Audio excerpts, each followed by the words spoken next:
Fala, vida boa! Seja bem-vindo ao Automação com Vinho. Se você quer saber por que esse canal se chama Automação com Vinho, hoje vai ser o Vinho com Automação. Hoje a gente vai aprender tudo sobre vinho.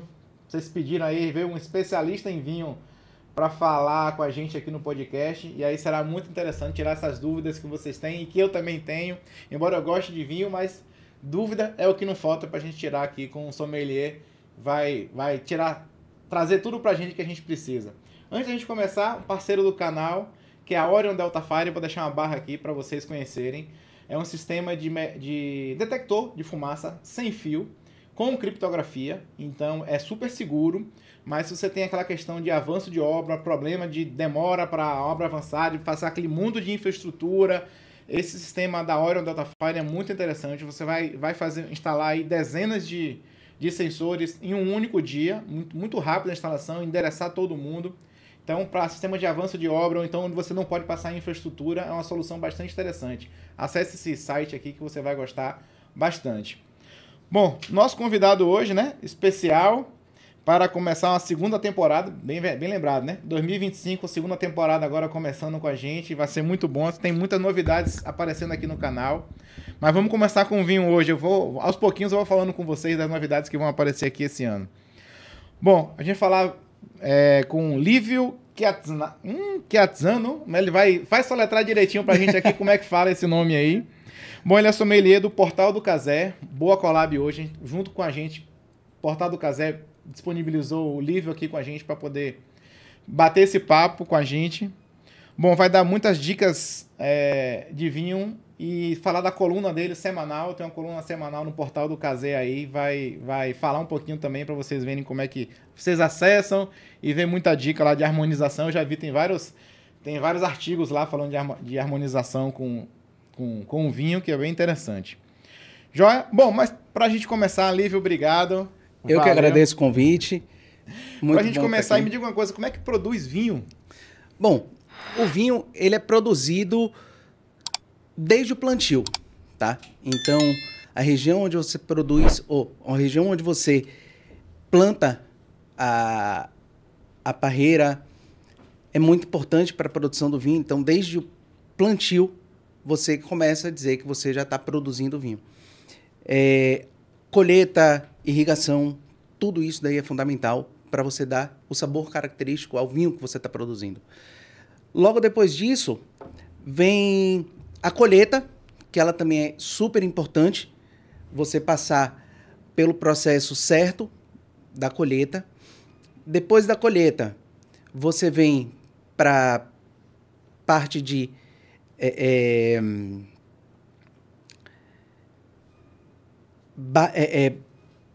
prensagem da uva, né? Com os pés? Então, muita gente faz com os pés, principalmente os pequenos produtores. Sim. Tá? Os pequenos produtores que você vai ver tiragens de 300 garrafas por ano, às vezes. Muitas vezes eles levam a tradição a sério, então eles fazem a pisagem da uva. Depois disso, ele pode passar ou não, vai para a parte de barrica, né, que pode ser de aço inox, pode ser de carvalho, aí você vem carvalho francês, você vem carvalho americano. De várias regiões. De várias regiões. Diz que o francês é o melhor, né?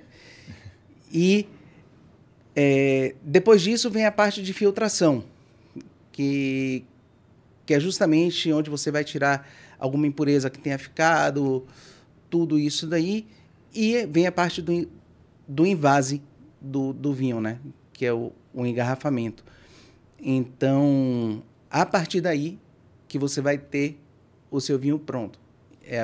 Aí sim você vai falar, bom, tá feito. Tá feito o vinho. Pra gente começar, né?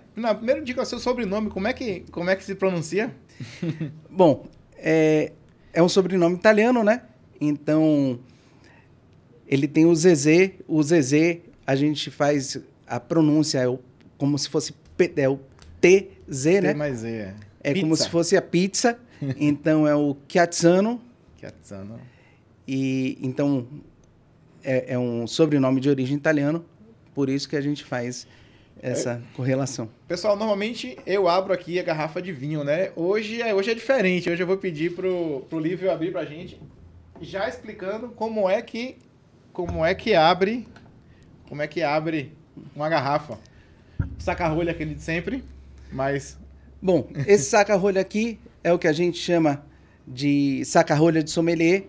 Ele é um bom saca-rolha porque ele é prático, ele já tem uma lâmina de corte para a gente poder acessar a rolha. Nós temos também aqui a rosca. A rosca. Fim, né? Não sei como é que chama. É. Isso, para a gente poder... E os 2 estágios para sacar realmente a rolha. Muita gente corta aqui por cima. O indicado é cortar aqui por baixo para evitar que rebarba daqui de cima caia dentro do vinho. Então vou cortar certo da próxima vez, porque eu tenho cortado em cima. Eu já vi gente também que puxa o... Puxa todo. Todo. Também, aí não deixa nada, né? Não sobra nada. Não, também é uma opção. Pode ser. Geralmente o pessoal Isso. faz assim. Também é uma opção. É uma alternativa, sim. Uhum. Tem gente que não gosta, que fala, porque termina quebrando a magia, né? Sim. Mas é uma opção. E aí, bom, aí é normal. Crava na rolha e vai girando. Crava, e vai aí, girando. Até acabar a rosca. Até acabar a rosca. Certo, esse seria o limite. Isso. Primeiro estágio. Primeiro estágio. Segundo estágio. Esse barulhinho aí é característico, né? É o saindo... Entrando ar, na verdade, eu acho, né? Não sei exatamente o que é, mas imagino que seja como tá fazendo um vácuo, né? Você tá puxando a rolha, fazendo um vácuo, é o momento que o ar entra, né? Creio eu, não sei. Joia. Muito bom.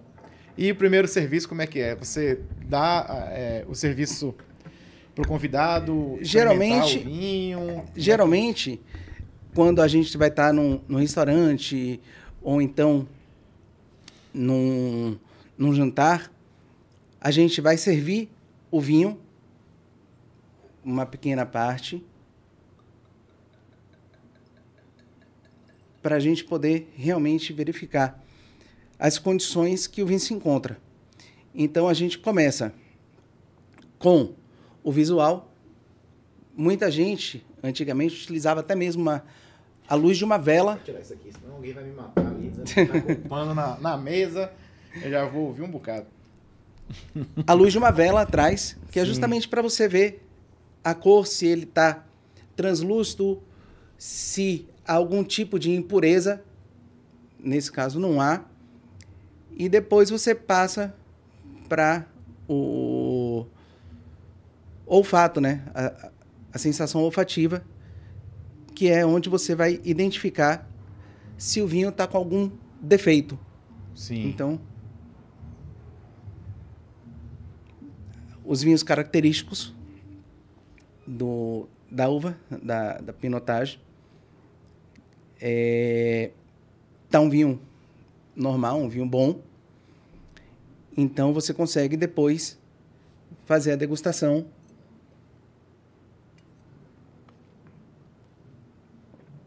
do vinho, para sentir se realmente há as características que você está esperando. A questão dos taninos, né? Se é um vinho ácido, se não é um vinho ácido. Como assim um vinho ácido? Se é aquele vinho que você vai deixar a sua boca salivando, ou se é aquela sensação seca, que muita gente fala, é um vinho que trava na boca. Sim. Está muito ligado aos taninos. Quanto mais tanino a uva tiver, o vinho tiver, mais adstringente, esse é o termo, ele vai ser. Que é essa sensação de deixar a boca seca, principalmente nessa região daqui da boca. Quando a gente faz a degustação, a gente geralmente molha nessa parte interna da boca para poder sentir os taninos. É justamente onde ele vai ser identificado. E agora, para eu não ficar de fora, eu posso servir. Então, quando a gente olha a questão da lágrima do vinho, né? Quando você vai experimentar, né? Aqui. Obrigado. que... Não sei exatamente, Isso, mas... Você, tem, né? sim. Você tem aqui a lágrima do vinho. A lágrima é aquilo que escorre, né? É o que escorre. Isso. Exatamente.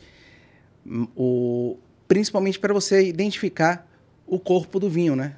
Se ele é um vinho, bom vinho mais encorpado, muito bom vinho. Se ele é um vinho mais encorpado, se ele é um vinho mais leve, então você consegue identificar isso através das lágrimas, visualizando as lágrimas do vinho. E o movimento, né? Quando você coloca... De giro da taça. De giro da taça, ele consegue... Para que é importante? No momento que você está girando o vinho na taça, muita gente fala assim, é a frescura? É só a frescura do... Não, não é só a frescura, porque você, nesse movimento aqui, você vai estar fazendo uma oxigenação do vinho e, à medida que ele vai girando na taça, ele vai soltando os aromas, que a gente chama de buquê, né? Ele vai abrindo o buquê do que você vai sentir. Então, tem até... É engraçado também porque a gente fala assim, você coloca o nariz dentro da taça. É justamente para você sentir os aromas e tentar eliminar com o ambiente externo, né? Sim, interessante. Ambiente externo. Então...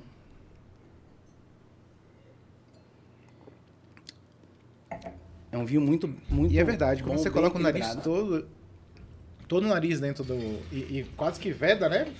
Exato, você veda, então...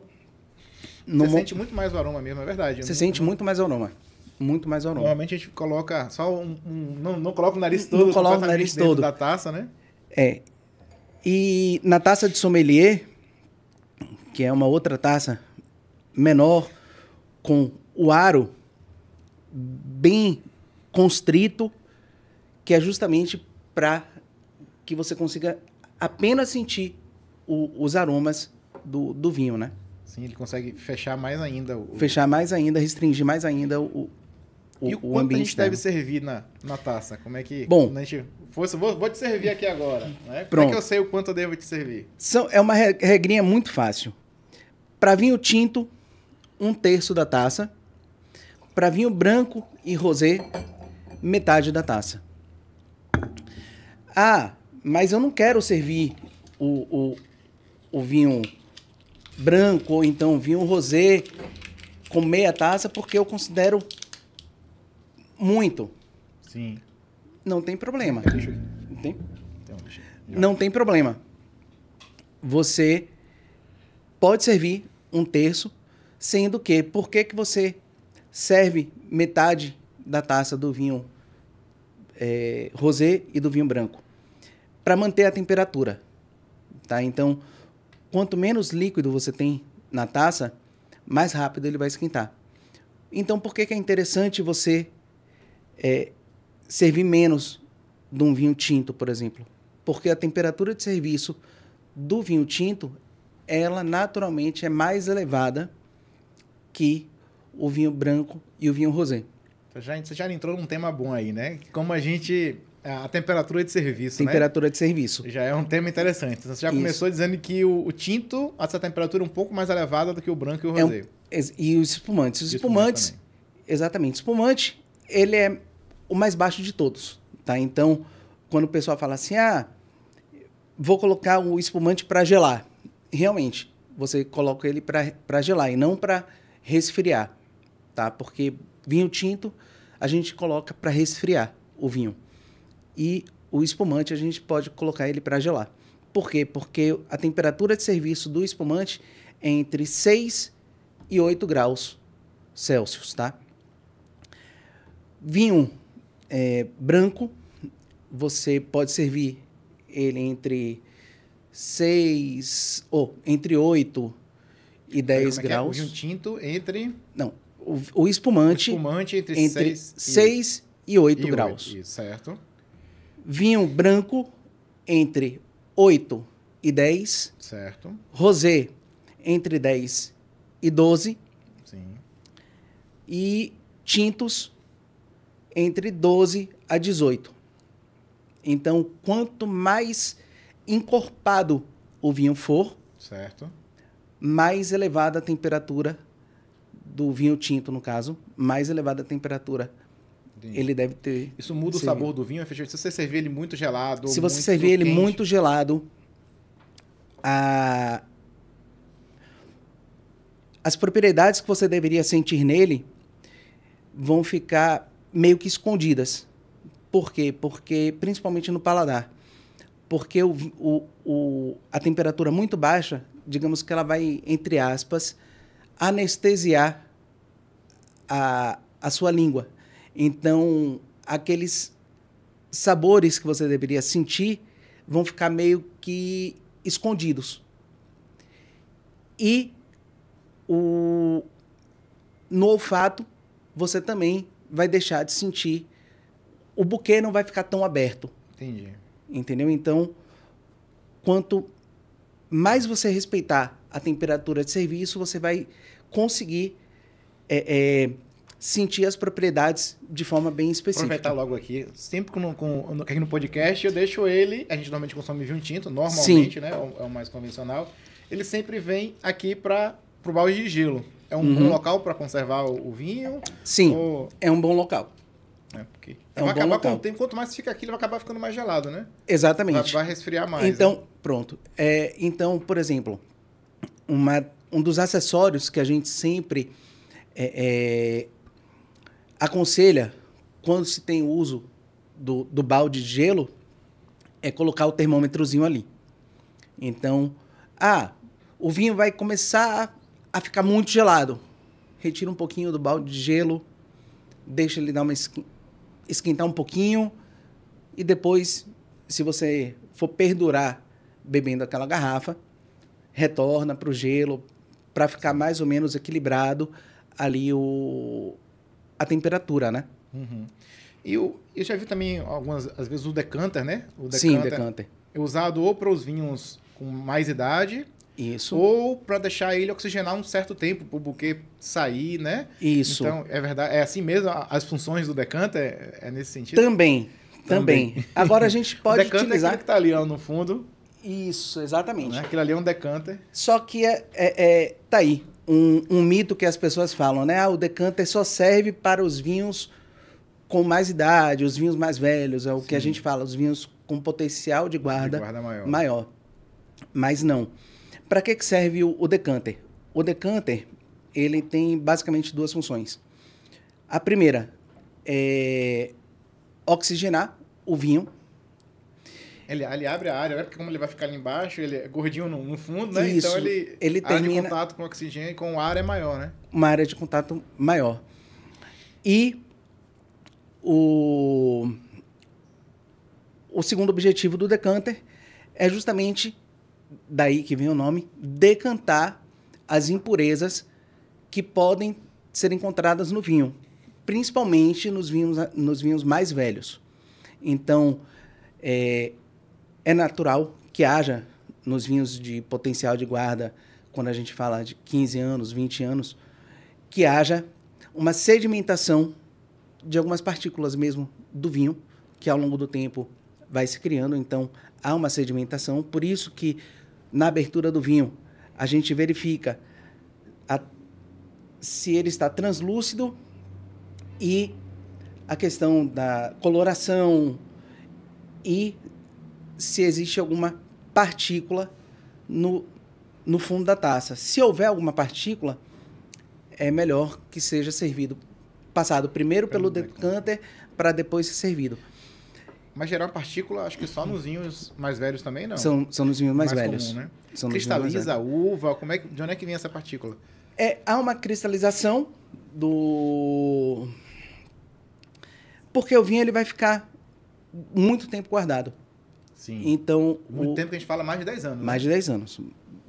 10, 15, 20 anos. Tem vinhos de safras, hoje em dia, que são vinhos extremamente caros, de 1962, por exemplo. Daí a gente vê quanto tempo tem que o vinho está ali quietinho. Daí você vai deixar a chave do carro e nem vai pagar a garrafa.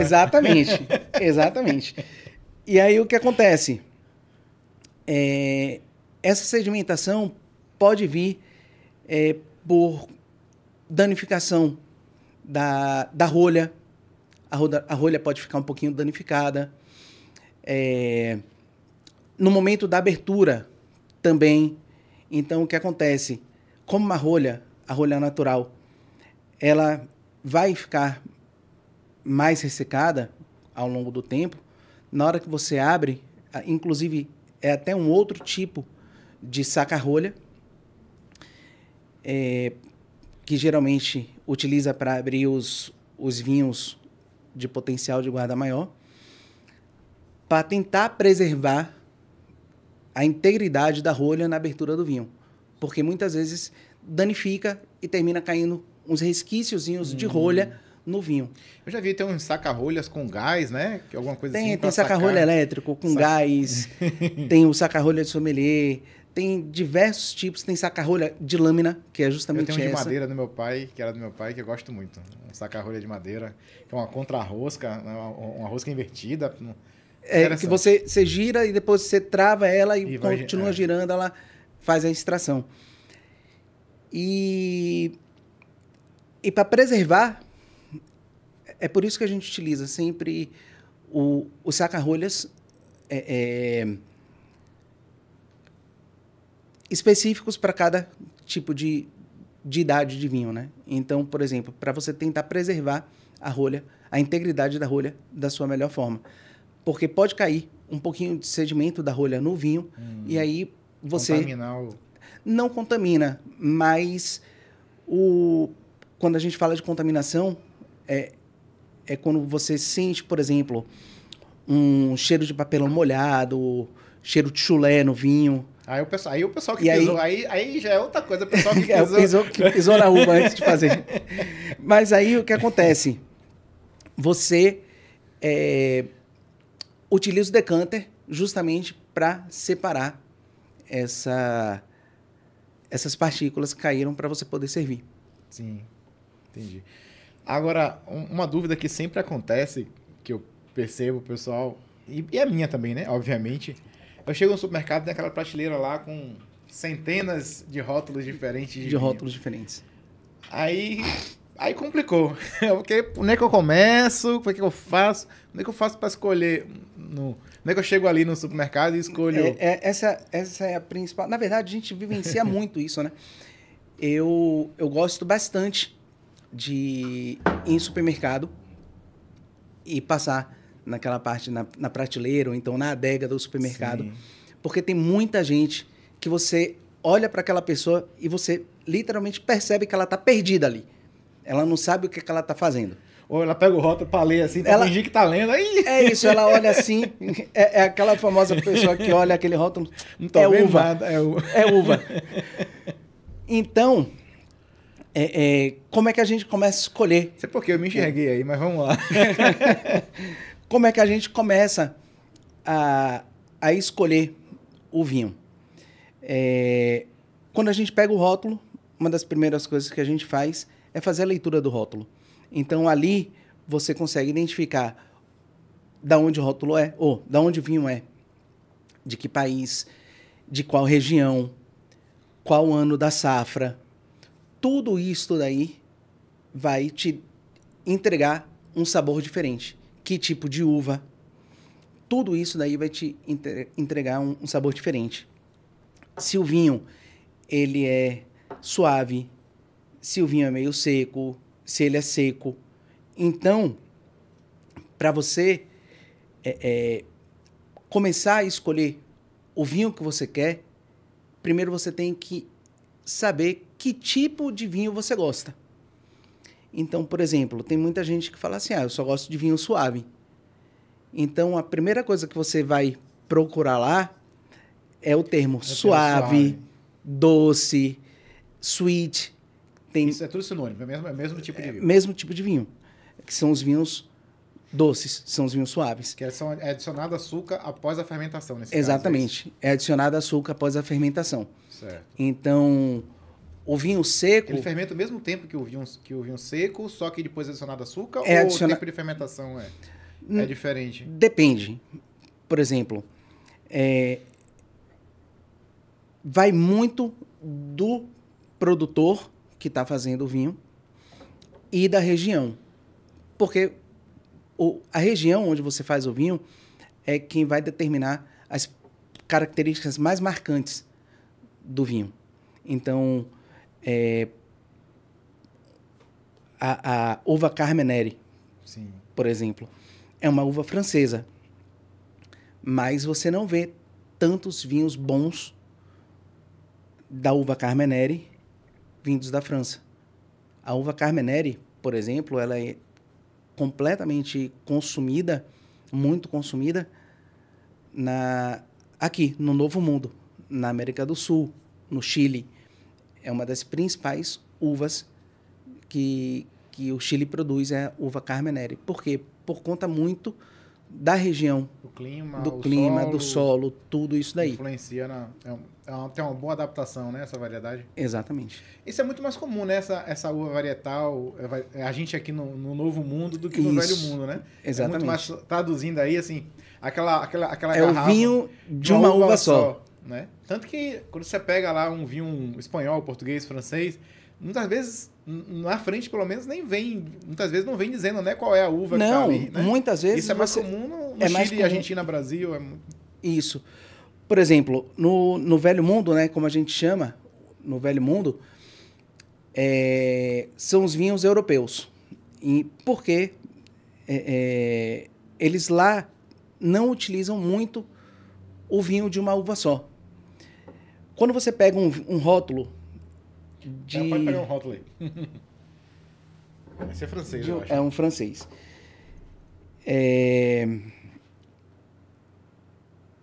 Pronto.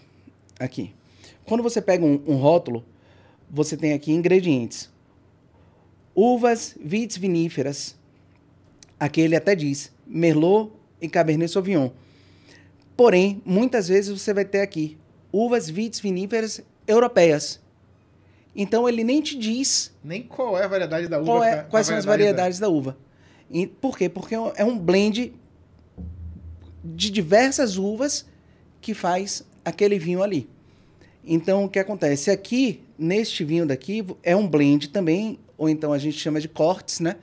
Existem 2 cortes, que é o Merlot e o Cabernet Sauvignon, que fazem essa daqui. Aqui, ele não diz o percentual de cada uva, mas existem rótulos que indicam até o percentual.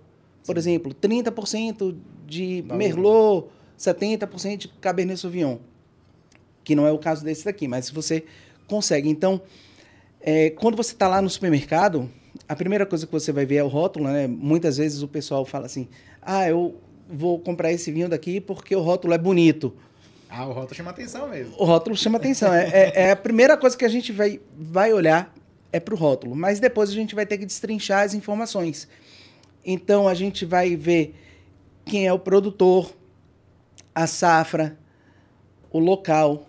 No contrarótulo, a gente busca as informações adicionais. Então, aqui é um vinho tinto seco. As uvas que são produzidas, o local. Aqui, inclusive, fala qual é o lote do... Aqui embaixo você tem um lote. Por quê? Porque, digamos que você encontre algum defeito no vinho, você consegue entrar com o produtor e fazer o rastreamento daquela garrafa. Então, você consegue saber quando ela realmente foi posta no mercado, por onde ela passou. Porque, às vezes, não foi um defeito de fábrica. Foi um defeito, às vezes, de armazenagem no transporte ou alguma coisa assim.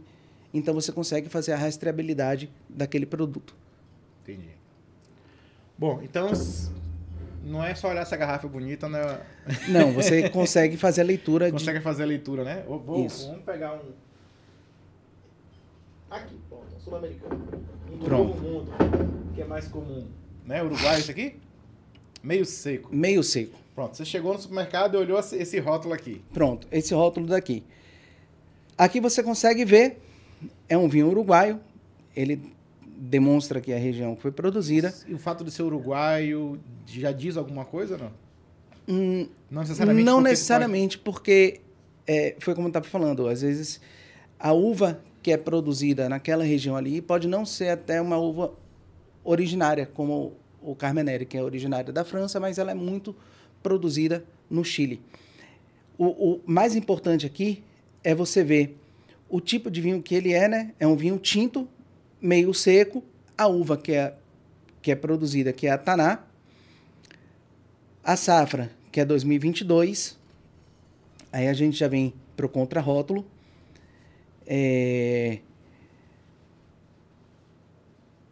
O produtor, que é o Anelones, que é no uruguaio. Quem é importador, isso também é importante, porque quando demonstra aqui no contrarótulo quem é o importador, você sabe que esse vinho não foi feito de contrabando. E vinho, quando é feito de contrabando, você não tem a segurança de que é um vinho original.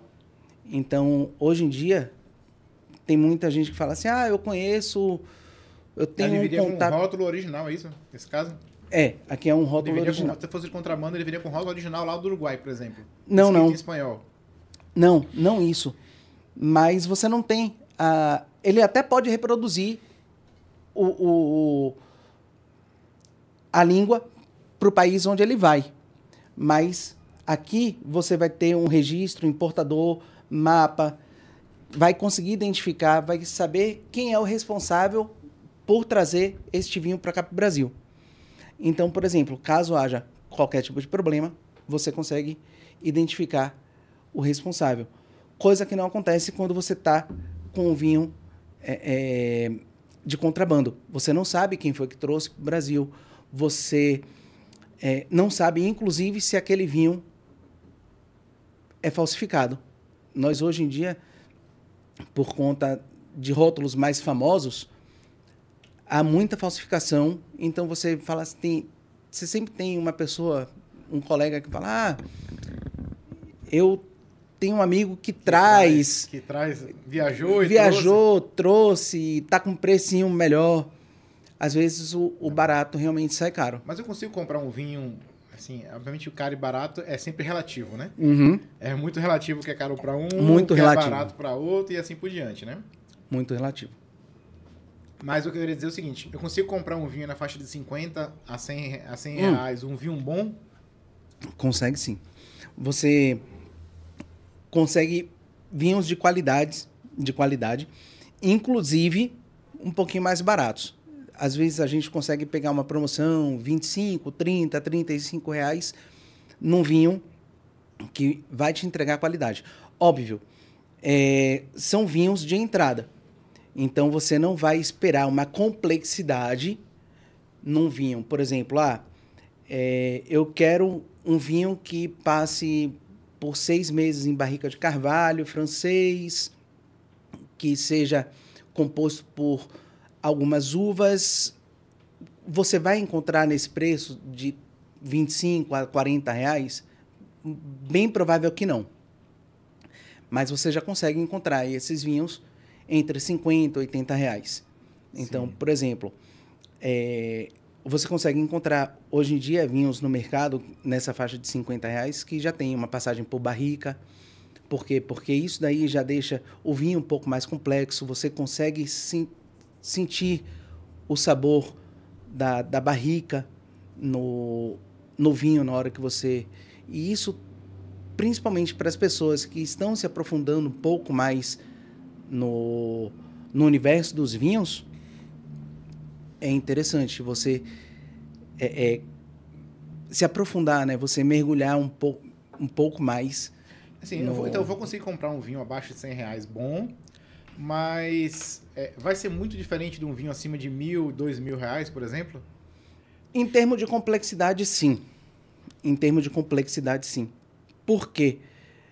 Porque, por exemplo, vinhos de potencial de guarda maior, ele vai utilizar esse estágio que ele está ali quietinho durante aqueles 7, 10 anos para apurar o sabor. Então, ele tem esse objetivo de envelhecer ficando melhor. mas também não é envelhecer ad eternum, né? Tipo assim, vou pegar esse vinho daqui porque ele é um vinho de potencial de guarda e vou guardar aí 50 anos. Não. Ele vai estragar. Se eu guardar esse vinho aqui 50 anos, ele vai estragar. Ele vai estragar. Então, o que acontece? Você tem que respeitar o tempo de potencial de guarda daquele vinho.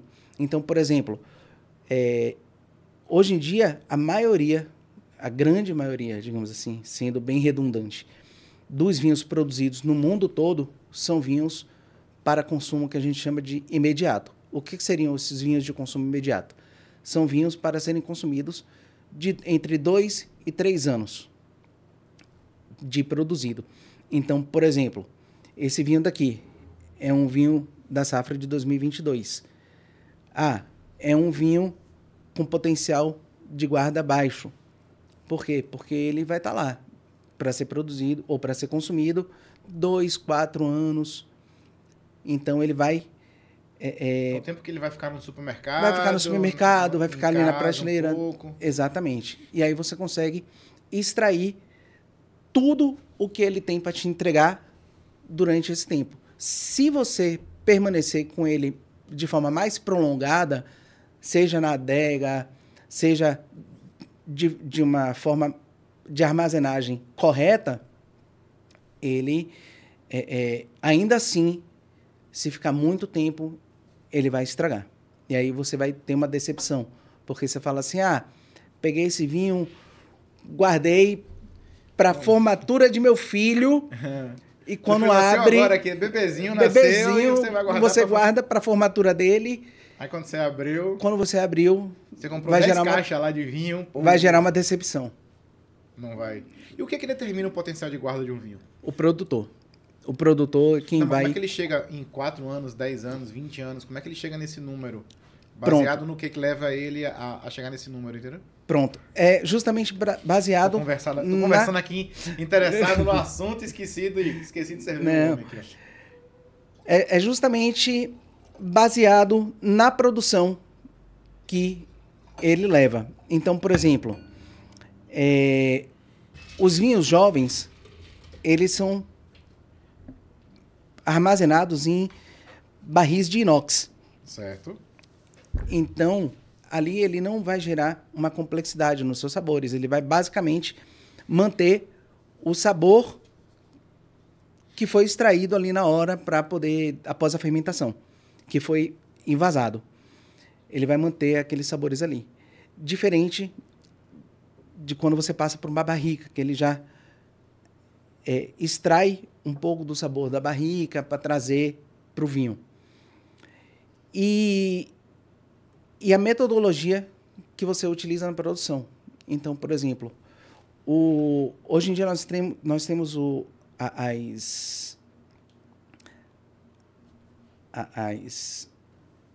os produtores, eles têm o enólogo.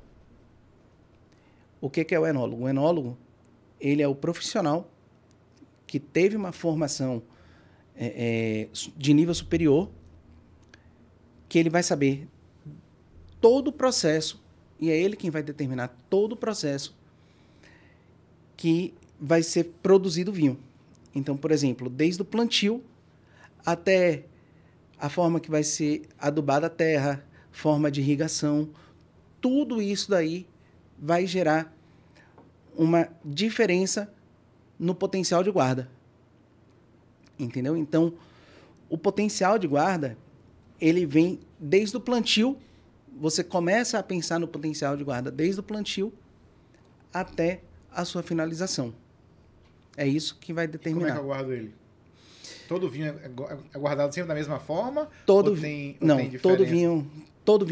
ele tem que ser guardado da mesma forma. Então, por exemplo, ele não pode sofrer trepidação, ele não pode ficar exposto à iluminação, ele tem que ficar longe de calor, ele tem que ficar deitado ou horizontal, ou então com uma leve inclinação para que mantenha a rolha dele umedecida.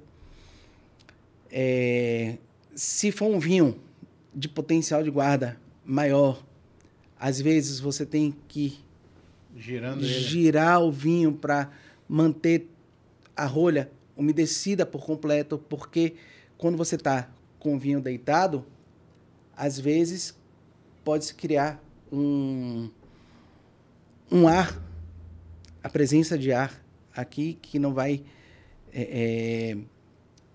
preservar a rolha da forma correta. Então, às vezes, você tem que girar, mudar um pouquinho aquela garrafa para que não estrague.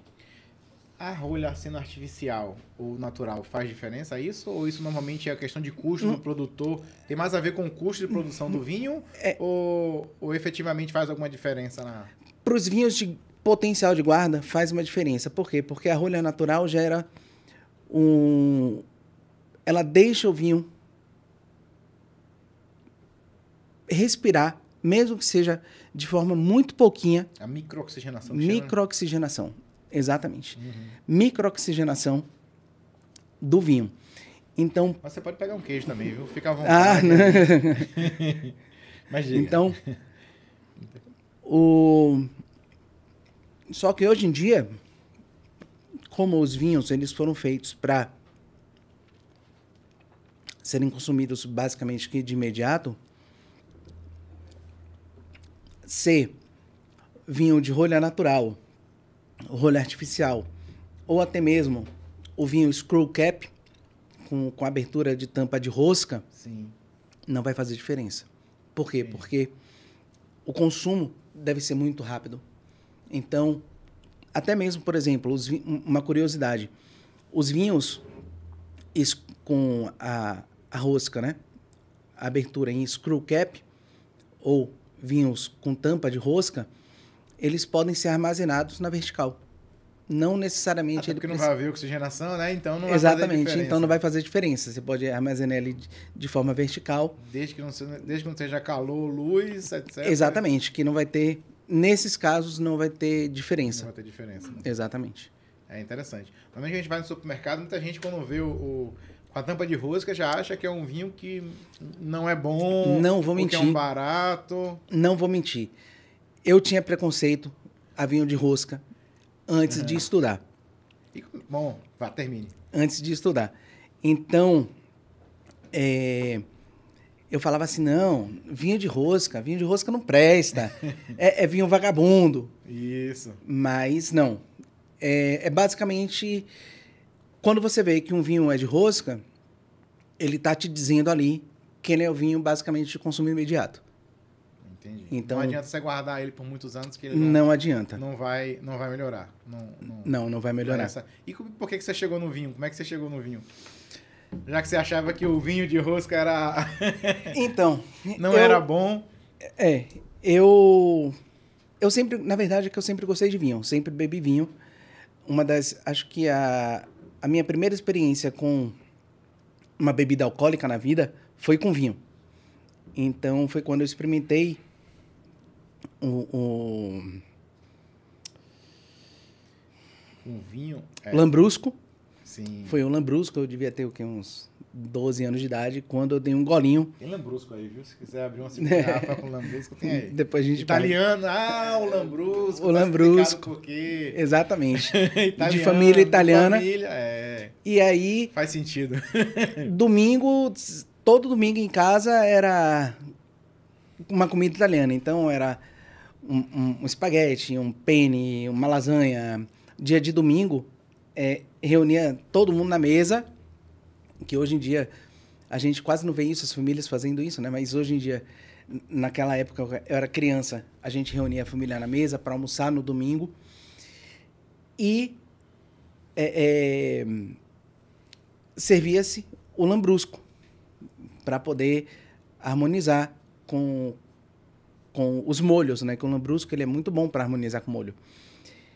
Um molho, como a gente chama, né? Um ragu. Sim, um Lambrusco é bom para um ragu? É bom para um ragu. Um ragu de carne moída, ele é bem gostoso. Por conta da acidez do tomate, né?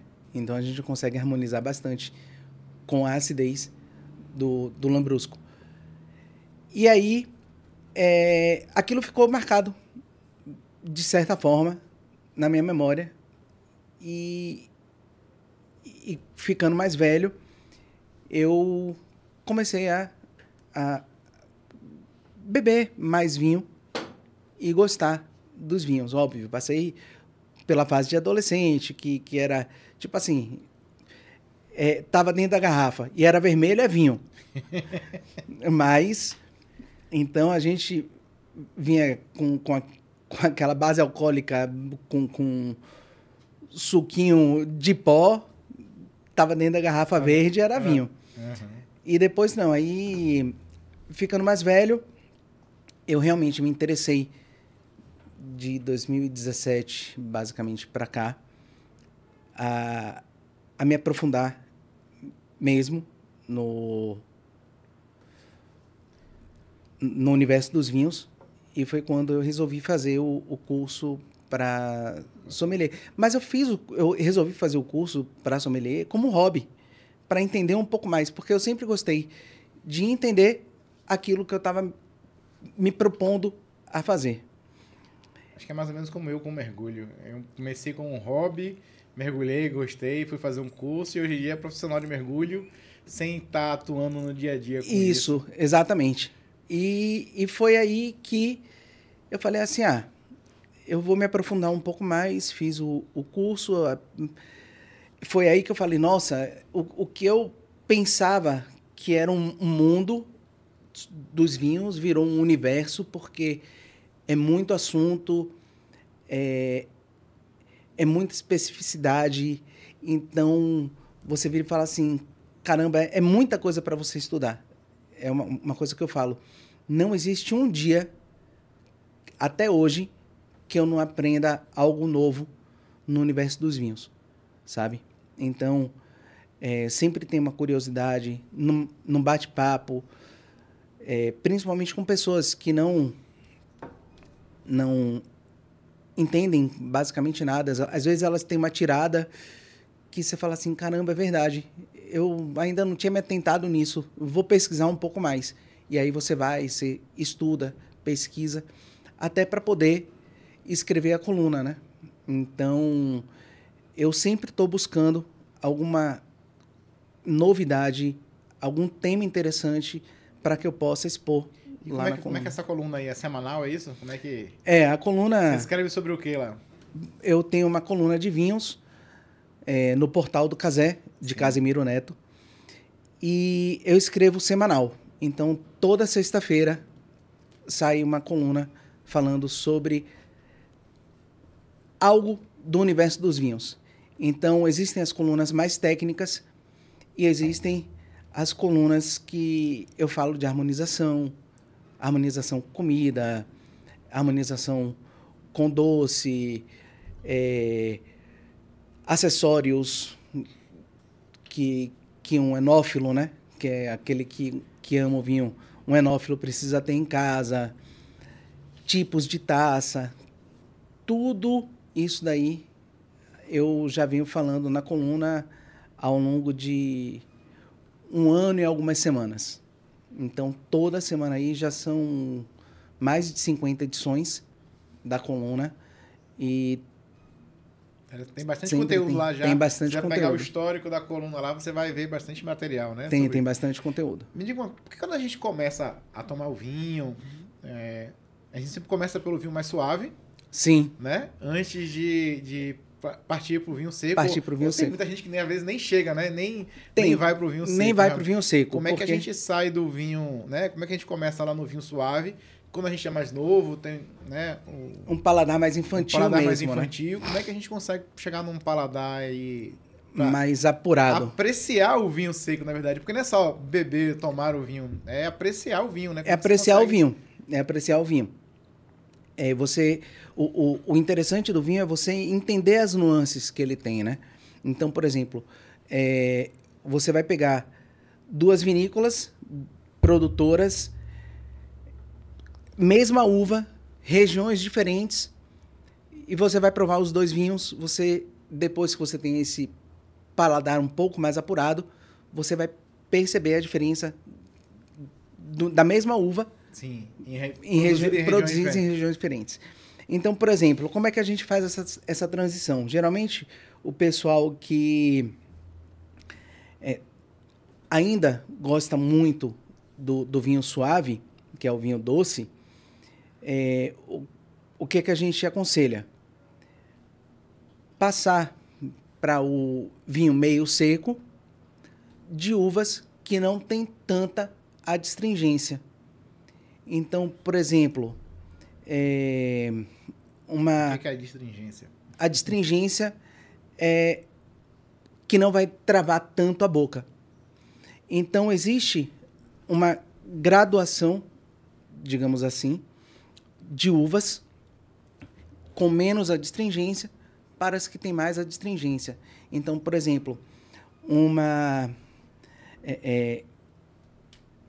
Pinot Noir, que é uma uva bem levinha, bem adocicada, Sim. e você vai pegar um vinho meio seco dela. Essa aqui é pinotagem. Pinotagem. Meio seco dela e vai pegar uma uva um pouco mais adocicada. Então, aquele vinho não vai travar a sua boca por conta das características da uva. Então, Pinot Noir é uma boa uva para a gente...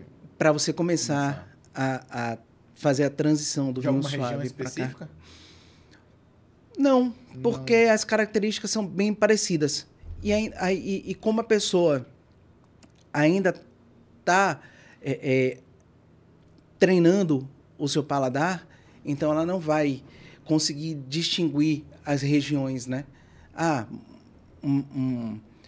Produzida na América do Sul, ou então produzida na América do Norte, na Europa, África do Sul, ela não vai conseguir distinguir essas nuances. Então, ela busca mesmo a uva e busca o vinho meio seco. A partir daí, ela já sai do meio seco e vai para o vinho seco, porém ela volta para aquela graduação. Então, por quê? Porque você vai sentir, aí sim, você vai sentir uma diferença de um Pinot Noir meio seco para um Pinot Noir seco. Você percebe ali um pouquinho mais de adstringência, mas ainda assim ele é muito ácido. Então, ele vai ajudar a lavar sua boca, você vai sentir bastante salivação e as pessoas começam a elevar um pouco mais a graduação ali. Então, você sai dos vinhos tintos de corpo leve para os vinhos tintos de corpo médio e lá na frente você já passa para os vinhos tintos encorpados. Que aí você vem para Taná, por exemplo. Taná é a uva que tem mais adstringência. Então, a pessoa que começar por um Taná seco, nunca mais ela vai beber vinho na vida. E eu percebo que no Brasil, não sei se é algo do Nordeste ou se é algo de outras regiões, porque lá no Sul já é tradição a gente começar a tomar vinho. Minha família vem do Sul, então é muito mais a tradição de se consumir o vinho vem muito mais cedo, muito mais cedo. Então, eu estou acostumado com chimarrão, por exemplo, que já é bastante amargo, mas esse paladar pro vinho mais suave, isso é mais comum na região Nordeste? Isso também. Não necessariamente. E uma visão descobri minha aqui. Não, é fato. Mas eu descobri, eu estava até estudando esses dias, o porquê que região Norte e Nordeste prefere algo mais suave. Por conta da temperatura. Então, por exemplo, as bebidas aqui que são consumidas, elas são bebidas justamente para reduzir, de alguma forma, o calor que a pessoa está sentindo. Então, ela vai buscar uma cerveja. Cerveja não é doce. Não, mas refresca. Entendi. E o vinho doce... Não refresca. Vai continuar. E os vinhos mais adocicados, eles têm essa sensação de mais refrescância. Então, por exemplo, quando a pessoa não gosta muito, ela deixou de gostar do vinho suave, mas ainda assim ela passa a consumir mais um rosé, um vinho branco na região norte e nordeste, que é justamente porque são vinhos que causam uma refrescância, uma sensação de refrescância maior. Então, também está ligado muito ao tipo de evento que a gente vai. Então, por exemplo, o vinho branco, o vinho rosé e o espumante são vinhos que a gente consegue beber de forma mais descontraída na beira da piscina, numa praia. Então, é justamente por esses motivos que as pessoas aqui não são tão acostumadas a ir para um vinho tinto, um vinho seco. Por quê? Porque muitas pessoas ainda remetem o vinho seco a clima frio. Então, como a gente está aqui num clima quente, eu não vou beber o vinho seco porque é de clima frio. Entendeu? Então, você tem... Eu vi uma coluna sua, acho que eu vi uma coluna sua falando sobre acarajé com vinho. Sim. Né? Dá para combinar acarajé com vinho? Comidas baianas com vinho. E o acarajé, com certeza. Sim, é o mais tradicional, né? Quando a gente fala de Bahia, a primeira coisa que vem à cabeça primeira coisa que é o acarajé. Então, o acarajé, ele é um alimento frito. Vinho, é um alimento frito com dendê. Então, você sente ali a presença da gordura do dendê na fritura. E o melhor vinho para se tomar, para se harmonizar com o acarajé, é o espumante. Porque espumante é vinho. Muita gente tenta colocar uma classificação diferente, mas espumante é vinho. E é um vinho que tem um processo um pouco diferente, que leva um pouco mais de fermentação. Então, ele termina criando aquelas bolinhas do vinho que a gente chama de perlage. É a perlage do vinho. Então, como o espumante ele é um vinho ácido, ele não tem essa sensação de travar na boca, né, como Sim. os vinhos secos, os vinhos tintos secos, você consegue trazer uma acidez que vai contrastar com a gordura da fritura do acarajé e ele vai ajudar a limpar o seu paladar. Então, é como se a cada mordida que você desse no acarajé, você te desse aquela primeira mordida. Então, você vai comer o acarajé, tomar o espumante, ele vai ajudar a limpar a sua boca e depois você vai conseguir a mordida na acarajé de novo e você vai estar lá com o seu paladar renovado para receber todo aquele potencial de sabor gostoso do acarajé, né? Mas é interessante, né? Você combinar... Demais. Acarajé... Tem outras combinações assim que são bem estranhas, que você acha que consegue fazer? São bem diferentes. Estranhas não, mas no sentido de diferentes. Assim, fora do usual, pouco usual. Assim, por exemplo, a gente passou pelo Natal agora, né? Então, harmonizar o vinho com panetone, por exemplo. Vinho com rabanada. A rabanada, a gente tem que levar em consideração também a gordura, que ela é frita, né? Ela é feita com ovo, ela é frita. Então, a gente vai... Sempre quando a gente começar a falar de coisas fritas, a gente tem que pensar em algo que lave a boca. Então, o que é que vai fazer... o que é que vai fazer a gente lavar a boca? Bastante salivação. Então, o que é aconselhado para alimentos gordurosos? O espumante, o vinho branco. Por quê? Porque eles elevam a salivação da sua boca e isso faz com que você, literalmente, consiga lavar a boca para poder sentir de novo o sabor do alimento, né? Sim. Então, você tem que... Por exemplo, por que a gente não aconselha beber o vinho tinto com frutos do mar? camarão, por exemplo.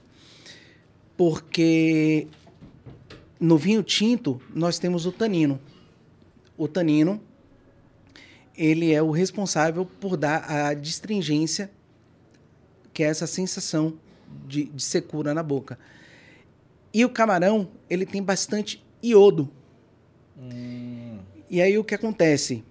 Quando você mistura o iodo com o tanino, ele vai criar uma reação química ali que vai te deixar com um gosto meio que metalizado na boca. Aí você fala, como assim metalizado? Imagine que você pegou uma bolinha de papel alumínio e ficou mastigando aquele negócio na boca assim. Você vai sentir um incômodo. É basicamente isso daí que causa, um incômodo com o sabor. Mas normalmente isso é só com camarão ou acontece com frutos do mar de forma geral isso? Os frutos do mar de forma geral. Por quê? Porque eles têm bastante iodo. Eu sempre vejo harmonizando, em geral, frutos do mar com um vinho branco, né? É mais comum. Exatamente. Por quê? Porque o vinho branco, o que é que dá a coloração no vinho tinto? A casca da uva. E é justamente na casca da uva que ficam os taninos. Então, quando a gente vira e fala assim, por exemplo, Malbec. Quando a gente fala em Malbec, automaticamente a gente pensa no vinho tinto. Mas existem também vinho branco Malbec.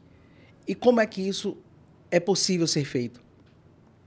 Você retira do processo a casca da uva. Não vai alguém ali e descasca uva por uva, não, né? Não, passa-se por um processo... Que você vai prensar a uva e vai pegar só o líquido sem a casca, é isso? Não. Ou o processo, como é que funciona? Não, o processo pode ser por extração a vácuo da casca. Ah, é? É. Eu tava brincando Então, aqui sobre descascar manualmente, mas na verdade é como se fosse descascar. É como se você estivesse descascando mesmo. Então você vai pegar. Eu tava brincando, mas tem um fundo de verdade, né? Isso. Então você vai pegar basicamente a polpa da uva ali e para poder fazer o vinho. Então o que acontece? O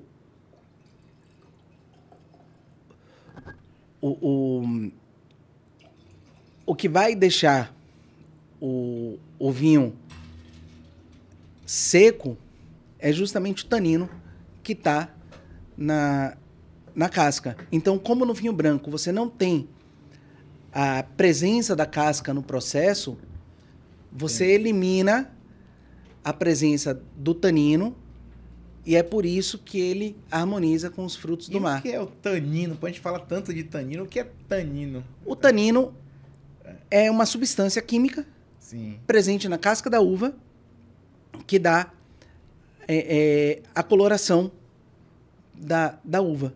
Então, por exemplo, quanto mais escura a uva, a casca da uva, mais presença de tanino ela vai ter. Então, por exemplo, as uvas,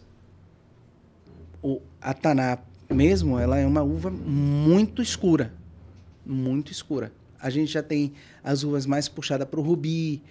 Às vezes a gente tem uma uva mais avermelhada. Então, essas uvas daí a gente vai perceber que tem um tanino mais reduzido. Mas o vinho do Porto não tem, né? O vinho do Porto vem do rubi ali, né? Tem até o... Isso, tem o rubi, você tem o tawny, tem diversos outros. Mas por quê? Ele já entra na categoria de vinho fortificado. Né? Então, o que acontece? Ele é fortificado, porém ali ele tem uma adição muito alta em açúcares. Então, é por isso que quando você eleva a adição de açúcar, você consegue eliminar um pouco a presença do tanino. Então, por isso que quando você falou para começar pelo semi-seco, justamente quando tem um pouco de açúcar, isso vai facilitar, vai reduzir um pouquinho o tanino, né? Isso. A sensação, pelo menos, do tanino. Não sei se a sensação do tanino, exatamente. A sensação do tanino. Então, isso vai facilitar para quem está começando... Para quem está começando a fazer a transição do vinho suave para o vinho seco. Exatamente. Só entrando, voltando um pouquinho lá, você falou do vinho seco em relação ao suave. Isso existe para o vinho branco também? Seco e suave? Isso existe para o espumante? Ou isso fica só no vinho tinto? Não. Isso daí você consegue... por exemplo, em todos os tipos de vinho, você tem tanto os suaves quanto os secos.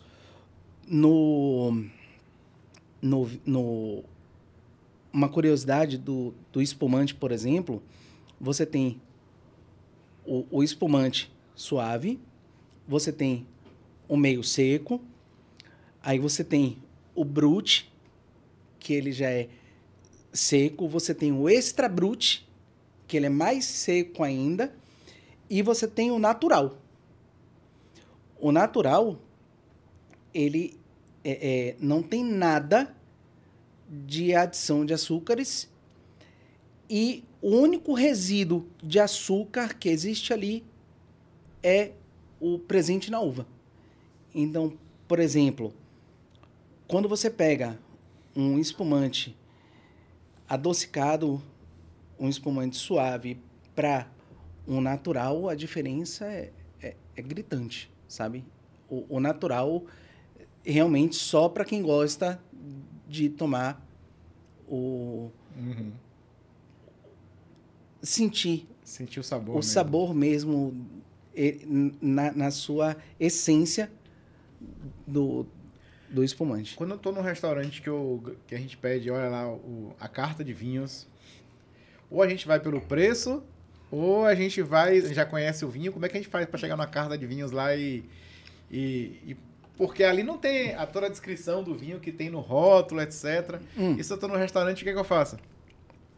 Tem... É o que cabe no meu bolso? Ou... Não, tem... Basicamente, você pode pedir ajuda. Então, quem é que vai te ajudar? Pode ser que no restaurante tenha um sommelier. Geralmente, os restaurantes onde tem uma boa carta de vinho vai ter um sommelier, que é justamente para auxiliar as pessoas a escolher o vinho, porque o sommelier é quem é o profissional responsável no restaurante, por exemplo, de harmonizar a carta de vinho com o menu, o cardápio. Sim. Então, o restaurante vai ter o cardápio, ele contrata o sommelier, com base naquele cardápio, vai criar uma carta de vinho específica para aquele cardápio e ele está lá à disposição do cliente para tirar a dúvida, para pegar uma sugestão. Às vezes o cara não sabe nada, mas quer chegar lá e falar, pô, tô a fim de comer um cordeiro, que tipo de vinho eu vou comer com cordeiro? Então, normalmente, você vai no cardápio, lá no menu, escolhe o prato que você quer e aí depois você você vai e pede um vinho. O vinho ou então harmonizar, e pede um conselho no sommelier que tiver. Um sommelier. Tem até, não só em restaurante, mas em casas especializadas, que existem os sommeliers que podem te ajudar a chegar no vinho que você quer, né? Entendi. Com base no seu gosto, com base no seu bolso. Porque hoje em dia a gente tem vinhos de R$19 até o céu é o limite. No restaurante não vai custar 19, né? Não, infelizmente não. Tem muito cálculo em cima disso daí que não deixa chegar nos 19. E ele sempre pergunta, quer água? Água com gás, sem gás? Água com gás, sem gás. Tem que pedir a água. Para que serve a água ali? A água serve para você... A gente aqui, consumindo água. Pronto. Por que a gente está consumindo água? Porque a gente está aqui com uma tábua de frios com o vinho. Então, muitas vezes você provou a comida, você quer limpar a sua boca para depois você sentir todo o potencial que o vinho tem para te entregar. Então, você faz uma limpeza, realmente. Fora que você se manter hidratado também é bom, né? Então, você tomou lá uma tacinha, 2 tacinhas, é bom você tomar uma taça de água, para depois você voltar a beber o vinho. Para você Isso se diminui manter o efeito hidratado. do álcool no organismo, é isso também? Não é que diminua o efeito do álcool no organismo, mas você se manter hidratado, você começa a ter menos dor de cabeça. No dia seguinte, você não vai diminuir ou não vai ter a ressaca. Entendeu? Então, É verdade importante. que não tem ressaca de vinho seco, só de vinho suave, não? Ou isso é mito? Então, a ressaca, ela está muito ligada à produção dos açúcares do corpo depois, né? Então, quando você está tomando um vinho seco que não tem açúcar adicionado, basicamente não tem açúcar adicionado, com relação a vinho suave, que já tem bastante açúcar adicionado ali, isso daí vai ajudar a você ter uma ressaca no dia seguinte. Então, por isso que o pessoal fala assim, ressaca de vinho suave é Deus no céu e você na terra. Então, sabe? Sim. É mais difícil você ter uma ressaca com vinho suave, ou com vinho tinto, ou vinho seco, do que com vinho suave. Show de bola.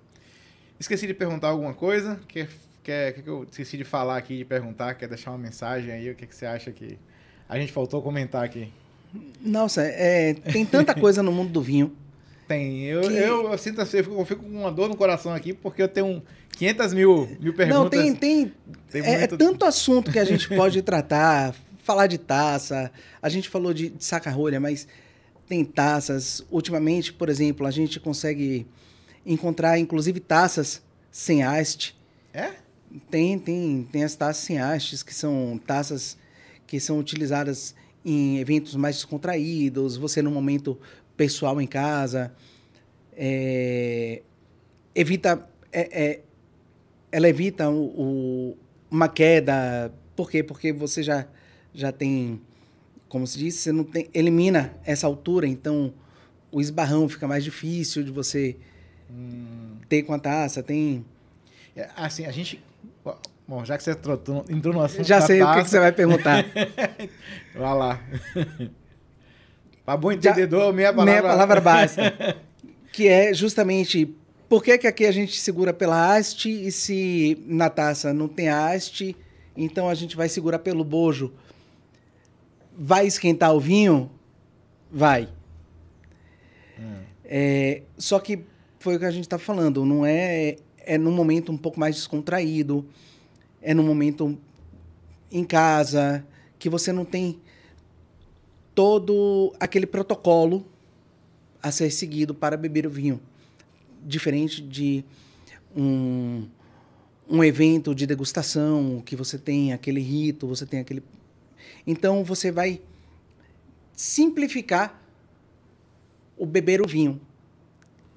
Este é o conceito das taças sem hastes. É simplificar. Então, você não precisa, basicamente, pegar ela pela base do bojo. Você pode pegar ela um pouco mais acima. Então, se você pega um pouco mais acima, mais próximo do aro, você vai estar evitando que o vinho esquente. E aí, na hora de consumir, é aqui mesmo, pegando em cima... Pegando em cima e consumindo. Entendeu? Nas taças sem haste. Você tem diversas formas de segurar. Tem gente que segura pela haste, tem gente que segura pela base. Às vezes eu me pego segurando pela base, até mesmo tomando pela base. O pessoal, não é elegante. Não, mas tecnicamente também é certo. Por quê? Porque você evita de pegar... Tem muita gente, né, que você vê pegando aqui assim, segurando... Pegando no bojo, né? Pegando no bojo. Por que não é indicado? Porque a temperatura do seu corpo vai fazer com que o vinho esquente mais rapidamente e você vai terminar perdendo algumas características com o vinho. Por exemplo, imagine você pegar um vinho branco que tem que estar lá a temperatura de serviço entre 8 e 10 graus e você já está ali bebendo aquela taça de forma mais lenta, há 30 minutos segurando aqui a taça. Aí a temperatura já elevou e você já perdeu as características que o vinho branco podia te entregar, entendeu? Então, por isso que não é aconselhável você segurar a taça aqui assim. É justamente segurar aqui, ó. Você pode segurar a taça da metade da haste para o final. Geralmente eu gosto de sentir tanto a haste quanto a base. Por quê? Porque isso me dá uma segurança na hora de segurar a taça. Então, e a minha mão fica mais longe do bojo da taça, evitando que a temperatura aumente. Já que a gente entrou no assunto, né? Eu já vejo lá para comercializar taça de vinho branco, taça de vinho tinto, taça disso, taça... Existe essas taças tudo mesmo? Existe. Pronto, já respondeu. Existe todas essas taças. Mas existe uma taça que a gente chama de taça coringa, que é a taça Bordeaux, que ali você consegue beber tudo quanto é tipo de vinho. Qual é a taça Bordeaux? Essa daqui. Aqui a gente consegue beber o vinho tinto, consegue beber o vinho branco, consegue beber o vinho rosé, até mesmo espumante. Aí o pessoal fala, mas a taça do espumante, né, fluê, que é a flauta, né, que é estreita, aquela estreitinha. Inclusive, ela começa a entrar em desuso pelos, geralmente, os mais puritas, né?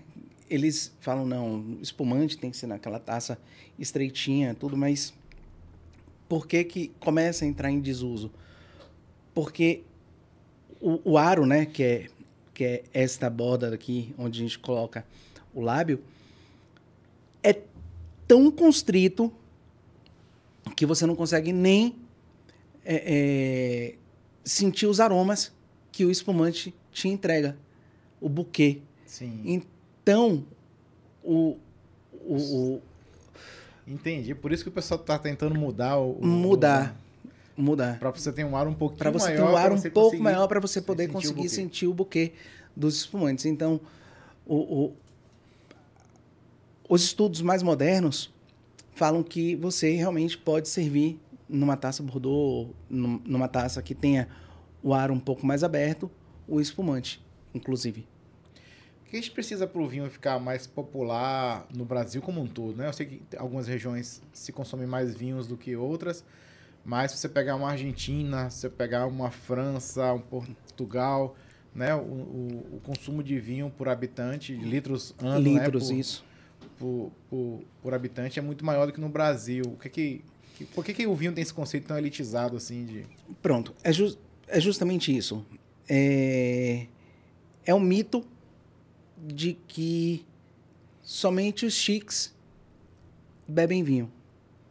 Então, até hoje você vê, tipo, o cara que vai ter o primeiro encontro com a mulher, nunca bebeu vinho na vida, mas ele quer impressionar, ele vai lá, chega no restaurante, não quero um vinho, não sabe nem o que está bebendo ali, mas ele está pedindo vinho. Por quê? Porque a gente tem esse mito ainda enraizado de que vinho é só para elite. Então a gente, por exemplo, a minha coluna, ela é escrita para atingir todo o público. Então, por exemplo, existem os termos técnicos, óbvio, mas eu ainda assim escrevo de forma um pouco mais simplificada, justamente para poder atrair essas pessoas que se interessam pelo vinho, mas que acham que o vinho é algo muito sofisticado para a pessoa ter acesso. Entendeu? Como você comentou, tem preço de vinho começando bom, né? A 30, 40 reais você consegue achar... Você consegue achar um vinho, óbvio, um vinho de entrada, mais simples, um vinho de entrada, com zero, basicamente, de complexidade, mas que são justos para aquilo que ele oferece. E não dá para o cara pegar um vinho e botar 2, 3, 10 anos numa barrica de carvalho, de primeira safra, exatamente, e vender o vinho a 30, 40 reais, né? Não tem como. Não tem como. Mas, de qualquer forma, um vinho jovem, você consegue... Você consegue bons vinhos nessa faixa de 30, 40, 50 reais. Então, E é muita informação. O que falta mesmo é informação. Porque as pessoas não sabem desse tipo de detalhe. Que elas podem consumir vinhos bons num preço de R$40, R$50. Se a gente quiser entrar em contato com o Lívio, faz como? Bom, pode me adicionar. Hoje em dia, basicamente, meu contato é pelo Instagram. Então, é @Chiazano, né? @CHIAZZ. Eu vou colocar aqui embaixo para poder facilitar. Isso. @Chiazano. E lá vai ter todas as minhas colunas que eu já fiz até hoje. Você pode acessar também o Portal do Cazé, www.portaldocazé.com.br. Lá vai ter uma seção de colunas e você vai poder seguir a minha coluna. Minha coluna é a coluna Vinhos em Harmonia. Então, toda sexta-feira a gente lança uma edição nova. E no Instagram... Toda sexta-feira? Toda sexta-feira. E no Instagram do Portal do Cazé também. É @PortalCazé. Uhum. Portal Cazé. Portal Cazé. Certo. Que lá também vão ter os links das colunas, vai ter o link do portal de notícias.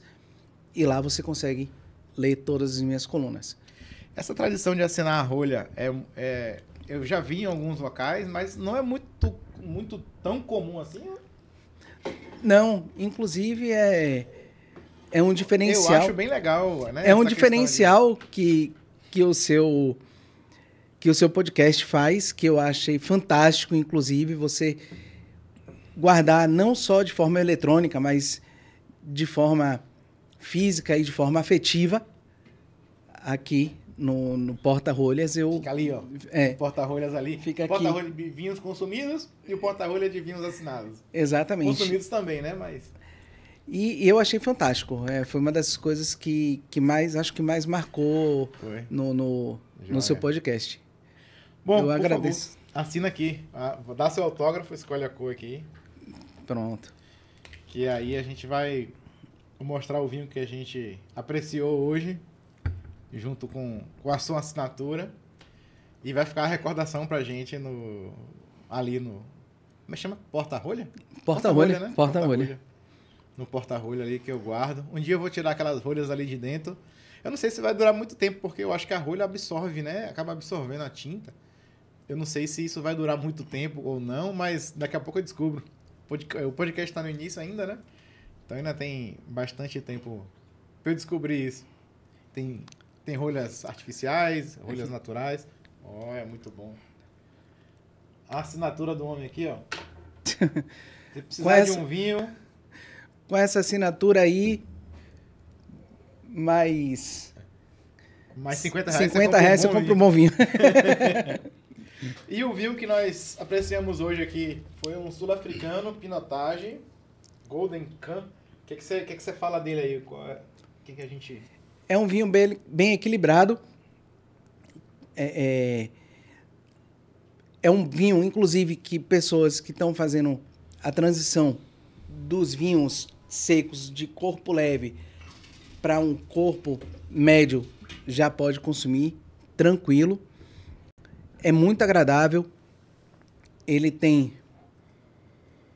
Você consegue sentir as notas de frutas vermelhas, frutas pretas, bem presente.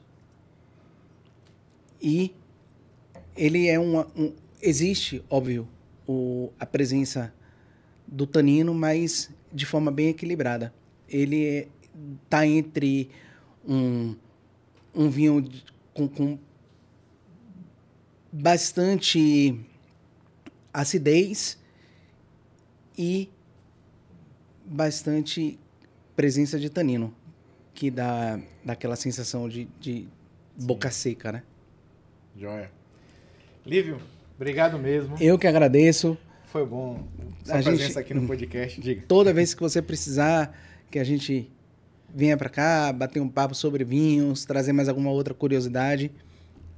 É só marcar que eu tô aqui. Cara, acho que assim, tem muito assunto pra gente falar aqui sobre vinho. Eu Tem gosto muito também. assunto. Eu não sou entendido de vinho, não, mas eu gosto muito de consumir vinho. Não, Isso mas isso é legal. Realmente tem muito assunto. E siga a sua coluna lá, né? Eu acho que vai ter. Se quem quiser tirar mais dúvidas, nós temos, como eu falei anteriormente, mais de 50 edições, desde harmonizações com pratos, dicas de acessório, dicas de como você preservar o seu vinho, enfim, é um mundo de assunto que a gente tem lá. Bom, pessoal, se você ficou até aqui, obrigado. Deixa aquele Vzinho, só esse Vzinho assim, pra saber que você é guerreiro lá nos comentários do canal. Vou saber que você ficou até o final. Se você tiver um tema interessante, quiser falar de como esse tema aqui de hoje sobre vinhos, bem diferente do que a gente costuma observar aqui no canal, dê uma indicação aí de alguma pessoa ou de algum tema que você queira ver, a gente vai correr atrás de um especialista. Valeu, gente. Obrigado. Tchau.